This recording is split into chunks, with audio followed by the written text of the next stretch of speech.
It's personal between me and you, and I'm going to do you some serious harm, you big stiff idiot. The Untouchable True School Sports Empire proudly presents something the boxing games are missing. Hey, what's going on? It's your boy BT. I came here to talk some boxing with the thousands of True School Sports subscribers. All right, so y'all can say the date. I don't know if I don't know if I'm gonna call it a momentous occasion, but it'll be an occasion nonetheless. April 13th, the last American heavyweight hope, Jared Anderson, returns to the ring in Corpus Christi, Texas, and he'll be taking on none other than Ryad Merhy. Oh my God.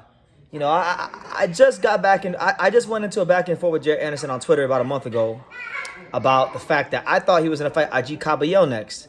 And just being honest, just being real and truthful, it looks like I was giving Jared Anderson too much credit saying that he was going to fight Ajagba Cabello, because he's not even fighting anybody on the Ajagba Cabello level. He's fighting somebody, I think, much lower than Ajagba Cabello. Ryad Merhy. Now, I know Ryad Merhy is. I've heard the name. I've seen it for years. I've seen him fight once or twice. He's nothing. I mean, I'm not trying to put him down, but he's not like for a guy with Jared Anderson's pedigree and the hype he's getting, and the just the expectations he has placed upon him. You know, not a guy right now that really and truthfully I want to see him fight, and that the boxing fans want to see him fight. That's just calling a spade a spade. It's not taking anything away from Jared as a talent, or you know his abilities in the ring. He's a very talented fighter, and because he's so talented, we want to see him in there with better fighters, right? And we know that his name was recently on the short list from Turkey Al Sheikh to fight Filip Hrgovic, and that's a fight that he's had a lot to say about. I've had a lot to say about, and I think it'd be great for the division. And obviously, he's not fighting Hrgovic, and he's not fighting anywhere close to Hrgovic's caliber. He's fighting Ryad Merhy. Now, Ryad Merhy, he's a guy that, you know, he's lost twice in his career. He's lost to Kevin Lorena. He barely beat Tony Oka, and the fact that Tony Oka lost to Ryad Merhy shows you what, you know, Tony Oka really hasn't transitioned as a pro in the sport. This guy, Ryad Merhy, has been knocked out as a cruiserweight. He was a cruiserweight. He got knocked out by Arsen Goulamirian. You know, so I wish this guy the best. I mean, he does have a knockout win against Zhang Zhang, the guy that recently got a big knockout in the WBA Bridgerweight Eliminator fight. So, I mean, he's got some decent wins. He's fought some good guys. I'm not trying to sit here and say, like, Ryad Merhy is a bum or anything like that, because I don't believe in fighters being bums. I got respect for the fighters, but it's just like, man, there's levels to boxing. Jared Anderson's supposed to be the last American heavyweight hope. He's supposed to be the guy that's knocking on the door of a title shot. You know, we're supposed to be seeing Jared Anderson in there with guys like Dubois and Martin Bucoli and Frank Sanchez and Filip Hrgovic and, you know, even a Fabio Worley or a Jalalov with Safis, but we get Ryad Merhy. So hey, I apologize to Jared Anderson. I was giving him and not really him, because I know he doesn't pick who he fights, but I was giving his handlers, Top Rank, I was giving them too much credit by thinking that he was gonna fight Ajagba Cabello next, because he's not even fighting someone at that caliber in that class. So I'm disappointed in the opponent selection. But listen, Top Rank knows what they're doing.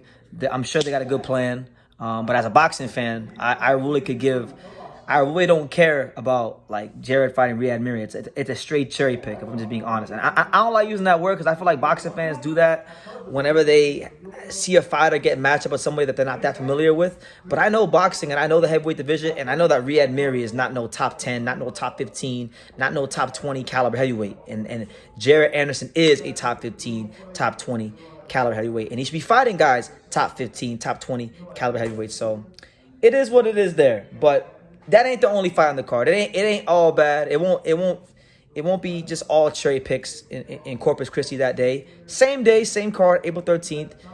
Luis Ortiz, King Kong, he's back. And you know, it's been a couple years since he's been in a big fight. You know, the last big fight he was in was in late 2022 when he fought Andy Ruiz and lost to him. He recently had a little, you know, one of those BS Colombia fights back in January, and he scored a first round knockout. So I mean, shout out to him. But Luis Ortiz is back in the ring, and he'll be taking on none other than Efe Ajagba. Now, Efe Ajagba, he's a guy that over the years has shown a lot of growth as a fighter, especially his last couple of fights with wins over guys like Stephen Shaw, Joe Goodall, John Kozabutsky, these kind of fighters, right?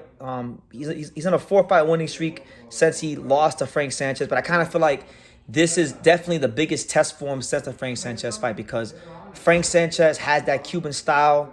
He moves around, he counter punches. That's what got him beat. That's what got him, clinically outboxed. And yeah, we get it. Luis Ortiz is like 44 years old on paper, and he's probably like 55 years old in reality. But again, we know what Ortiz brings to the table. He's been there with Wilder. He's been there with top guys, Andy Ruiz, Brian Jennings. Good fighters. Crafty southpaw, can box, can counterpunch, has a good sense of distance. This is the kind of style that gave Ajagba a lot of problems back in 2021 when he lost to Frank Sanchez. So I think this is now Top Rank.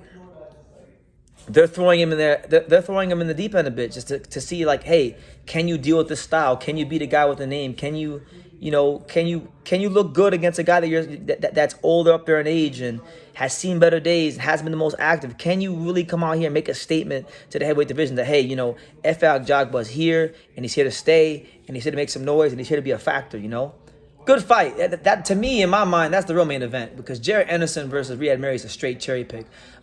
This fight's a really good fight. I like this fight. And I wouldn't, listen, to be honest with you, I wouldn't even have mind. I would have loved if they would have put Jared Anderson in there with Luis Ortiz. How come they couldn't do that? Why couldn't they? That would have been a name. That would have been like a slick southpaw, crafty heavyweight. I would have been okay with that.